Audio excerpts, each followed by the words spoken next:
Hello, BookTube, and welcome back to my chapter-by-chapter read-through of J.R.R. Tolkien's masterpiece, The Lord of the Rings. I started this at the Two Towers and moved on from there. I didn't start at the beginning, and I'm glad that I didn't. That approach, I'd never taken that approach before, and it really worked. It really uncovered lots of things, showed me lots of things. There's something to be said for reading a book that you know so well, intentionally removing the element of momentum. That really is helpful. So I did the Two Towers, then I did the Return of the King, and now we've come around to finish up with the Fellowship of the Ring. Very sorry for the ramshackle appearance of the little book room here. It's messier than it's ever been. It's less ideologically organized than it's ever been. When David Murphy was visiting, I asked him, "Do you want to go in there and just really roll up our sleeves and put that room in order?" And he belched and he said, "Peace on you. I work for Mel Brooks." So what are you going to do? I can't find good help these days. But we are now entering book 2 of the Fellowship of the Ring. Not chapter 2 we're entering book 2 of the Lord of the Rings, not chapter 2 of the Fellowship of the Ring. Very, very worthwhile every once in a while to remember that this was written as one book. We think of it as the Lord of the Rings trilogy. You can always tell the difference between a Tolkien day tripper and a Tolkien superfan is that they refer to the Lord of the Rings trilogy. The movies might be a trilogy, although they also were filmed at the same time. But the book is not. It's conveniently broken up because it's huge otherwise. But we're now entering book 2, and there is a very much a feeling of a pent-up breath being exhaled. Our heroes are the 4 hobbits, Frodo and his servant Sam, and Merry and Pippin, and their companion Strider, Aragorn, son of Arathorn, and also a latecomer, Glorfindel, an elf lord from Rivendell, who's been sent out to help them. Our heroes have reached the Ford of Rivendell at the same time as the 9 riders, the Nazgul, the chief servants of Sauron, the Dark Lord, who wants his One Ring back. He doesn't know that I have it. He wants it back. Our heroes and the villains who've been pursuing them have reached the Ford of Rivendell at the same time, at the end of book 1. And it's a very near-run thing. It's not just a question of force. It's a question of subordination. Because Frodo has been wounded by a Morgul blade of one of the 9 riders. And the wound is slowly bringing him over to the dark side, would be the Star Wars way of saying it. It's slowly turning him into a shade. He's been dealing with that wound and resisting that process for 3 weeks. But it is beginning to work on him. He's beginning to start to live in the shadow realm where the Nazgul live. And he barely makes it. He falls flat on his face on the opposite end, the opposite bank of the ford, and the 9 riders are dealt with. The Ford of Rivendell rages into a flood, turning boulders and rocks to destroy their horses and dispel the servants themselves. And also on the other side of the river, you have Aragorn and Glorfindel, who are no small shakes. Glorfindel tells our heroes in the last chapter that there aren't many people, even in the House of Elrond, who can be sent out against the 9 alone. And he's one of them. He doesn't blow his own horn, but he's one of them. So the riders are broken up as a threat. And our heroes make it to Rivendell. And our next chapter, the first in book 2, starts with a chapter called Many Meetings, where Frodo wakes up in bed. And for 1 minute, for just a second, he thinks that all of what we've read so far was a dream, which is natural. But he's very comfortable. In fact, he's more comfortable than he's been in a month because his wound has been healed. And he wakes up to find Gandalf in his room. Gandalf has been conspicuously missing. He promised to help the hobbits on the road and has been gone. But there he is, in the bright sunlight of Frodo's room, as Frodo wakes up. And Gandalf begins the process that will happen for the next 2 chapters, this chapter and the next one, of exposition, of info dumping.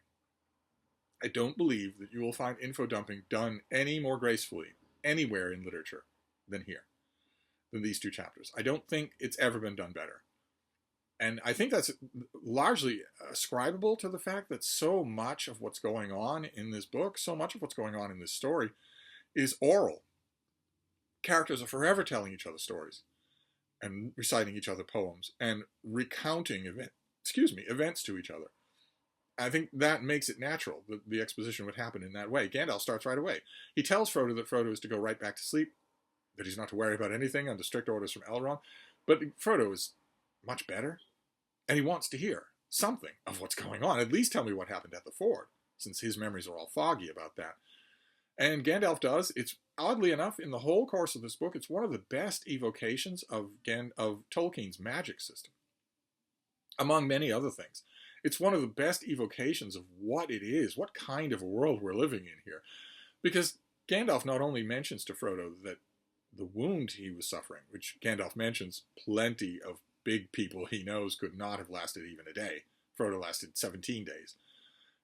Gandalf mentions that that wound was slowly bringing him into the unseen realm, which is not only negative. There is a realm that sort of lives overlaid alongside the physical world. And beings, whether it's the Nazgul or the elves, can live in both those worlds at the same time. Which is a very neat idea. We barely get any of that in Lord of the Rings. We barely get any, infamously, we barely get any actual explanations of what a later generation have come to call the magic system of the Lord of the Rings. We barely get any of that. Whereas now, in some epic fantasies, it's de rigueur for people to lay out the magic system in elaborate detail. Tolkien never felt the need.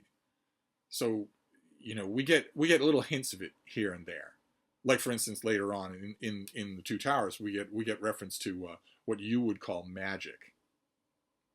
That magic characters who can do magic.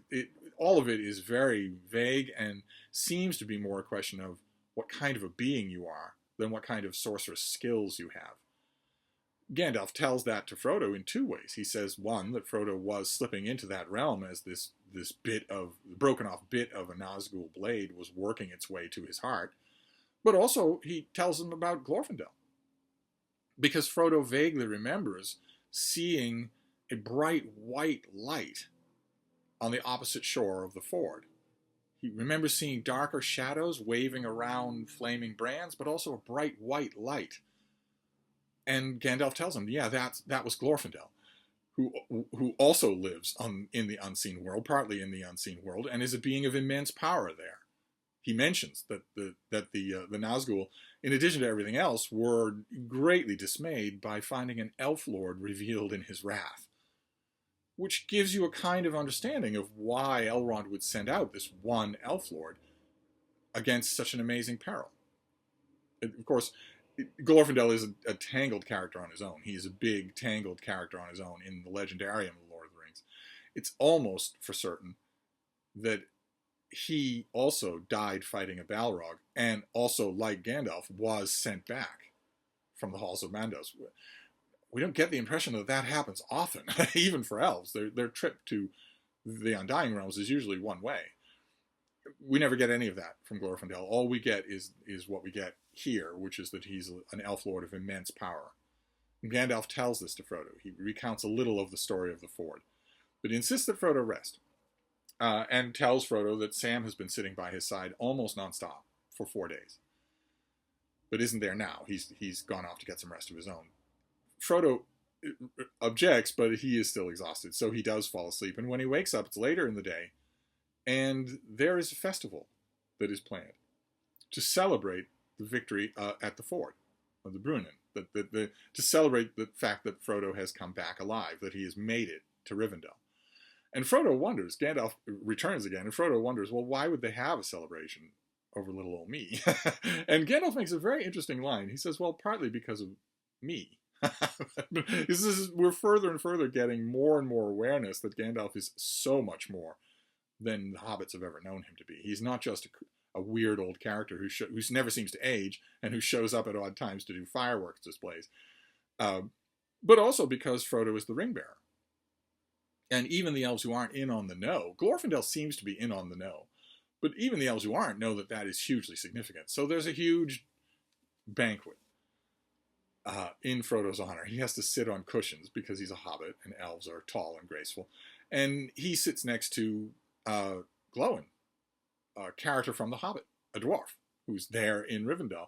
And they have an abortive conversation, Frodo wants to ask about all sorts of things that might have brought Glowin to Rivendell at this time, and Glowin says you're probably not right to talk about it, and Frodo doesn't think it's right to talk about the ring. So they mainly just reminisce about stories that Bilbo has told. The whole time, Frodo is yearning to know what happened to Bilbo. Glowin actually says to him, you love him very much, don't you? But Tolkien is very masterful. He's going to hold his surprises in place until he's good and ready to give them to you. So we have the banquet. And then as everyone is going out into an adjoining hall in order to sing songs and remember Valinor and whatnot, our characters meet a mysterious hooded figure just sitting there, having finished a meal, and it's Bilbo. There are all sorts of other characters that are introduced in here. We meet Arwen, Elrond's daughter, Arwen Evenstar, and we are told that we've already heard, like I mentioned the other day, we've already heard a bit of the story of Beren and Luthien.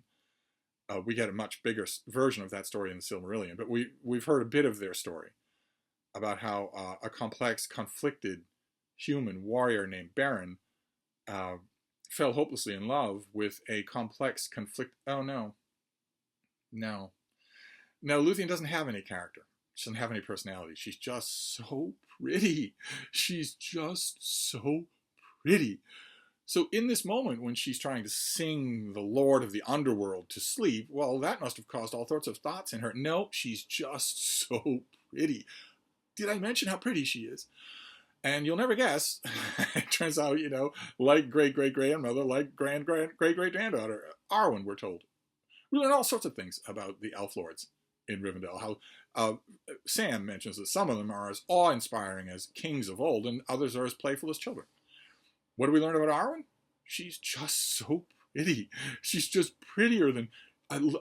Gosh, I can't tell you how pretty she is. Anyway, we meet them, and Frodo sees Glorfindel again, and he sees Strider again. Aragorn is there, and he's not at the banquet, but he is there at Rivendell. He wanted to talk with Elrond's sons, Elhan and Elrohir, who are back from their adventures with the Rangers and have many stories to tell. But Aragorn thought it was important to get all of that information rather than make merry at a meal. We're not 100% sure. The later on in the book you read, the more you think maybe that's not 100% positive.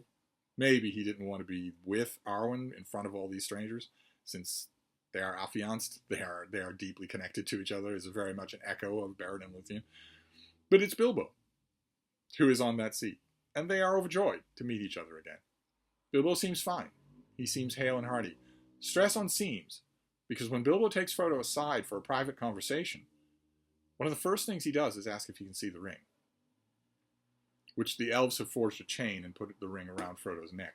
They haven't taken it away from him. Elrond hasn't taken it away from him. Elrond had to know that when he was laboring over Frodo to heal him for days, he had to know that the one ring of Sauron was right there. It was directly under his hands, and he is a bearer of one of the great rings of the elves. What temptation did he feel in those 4 days? Tolkien never even tells us. Doesn't even hint at it. But now it's around Frodo's neck, and Bilbo asks if he can see it. And Frodo doesn't want to show it to him. And for a minute, we get it's a wonderfully atmospheric moment where it sounds like the festival music has stopped. And it also feels to Frodo like a shadow has passed over his eyes, and what he's looking at is a withered old creature, and not Bilbo at all. And we're told, Tolkien tells us that in that moment, Frodo felt an incredible urge to strike Bilbo. This person who he does love and who he's been fondly looking forward to meeting again the whole course of the book. It's a wonderful way that Tolkien reminds us that this is a dark thing on its own. Not everything is safety and kittens now that these characters have got to Rivendell. The ring is dangerous on its own. And that moment passes. And they keep talking. And mention is made many times in this chapter that Elrond in the next day is going to call a council. And everyone's going to get together and make everything clear. There are all sorts of mysteries in this chapter. All sorts of them. About the Nine Riders, Gandalf tells Frodo the Black Riders that you've been fleeing from are the Nazgul. And Frodo also gently reminds Gandalf that he wasn't expecting to face these perils alone. And Gandalf says, I was held captive. Which even knowing very little about Gandalf, Frodo finds hard to believe. But we don't get any more details about it. We don't get details about any of that. This is just our friends having reached their destination and finding out who else is there. Glowin, one of the dwarves from Bilbo Baggins' Adventures in the Hobbit, is there. He makes brief mention of other dwarves from that adventure and knits up that kind of narrative thread. It's very expertly done so that you feel poised on the edge. You are just in Frodo's position here. You want Gandalf to tell you everything. And he doesn't. And no one else does either. Because that's all waiting for the next chapter. The next chapter is the Council of Elrond.